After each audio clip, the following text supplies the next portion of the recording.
Here's the top stories for April 8th.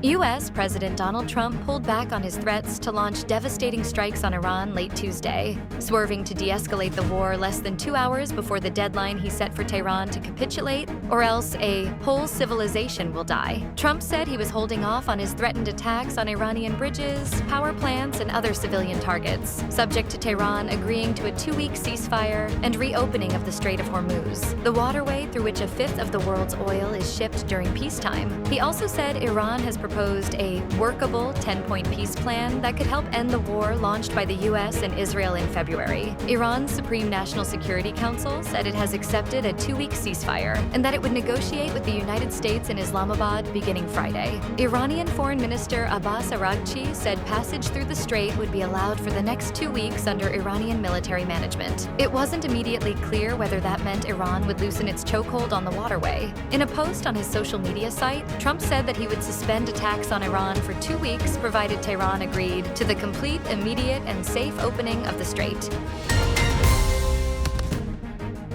Another round of cash aid is in the pipeline. The Department of Social Welfare and Development, or DSWD, is preparing a second round of cash assistance for transport workers affected by persistent fuel price increases, assuring that its multi-billion peso allocation under the Assistance to Individuals in Crisis Situation, or AICS program, remains sufficient to cover nationwide payouts. DSWD Assistant Secretary and spokesperson Irene Dumlau said the cash relief assistance is intended not only as immediate support for vulnerable sectors, but also as a broader economic buffer amid rising petroleum costs. She said the agency is already laying the groundwork for the next wave of payouts, once the initial rollout for transport workers in the National Capital Region is completed.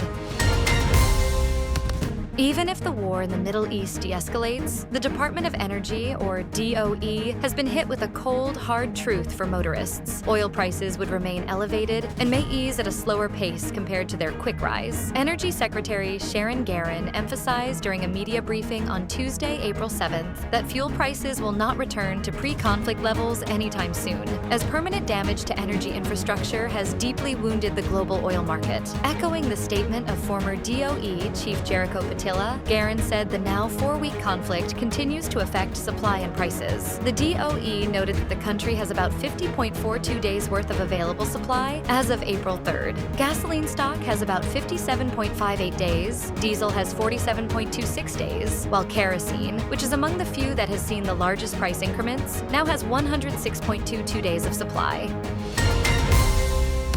Vice President Sara Duterte has taken her legal battle to the Supreme Court of the Philippines, with her defense team confirming the filing of a petition questioning ongoing proceedings at the House of Representatives of the Philippines. In a statement released on Wednesday, April 8th, Duterte's lawyers said they filed a petition for certiorari and prohibition in connection with the hearings before the House Committee on Justice. The defense team emphasized that the move is not an attempt to block or delay proceedings, but rather to ensure constitutional compliance. According to the lawyers, the petition raises fundamental constitutional questions that they believe require the Supreme Court's immediate intervention.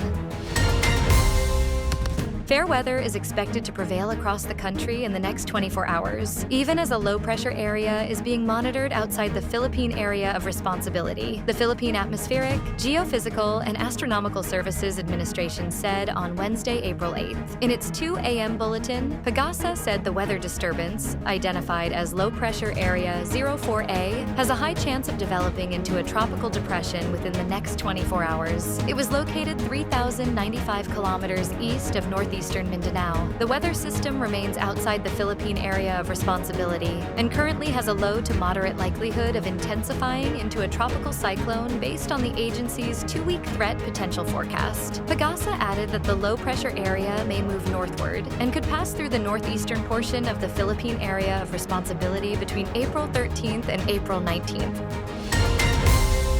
Stay updated with the latest news. Visit our website at www.mb.com.ph.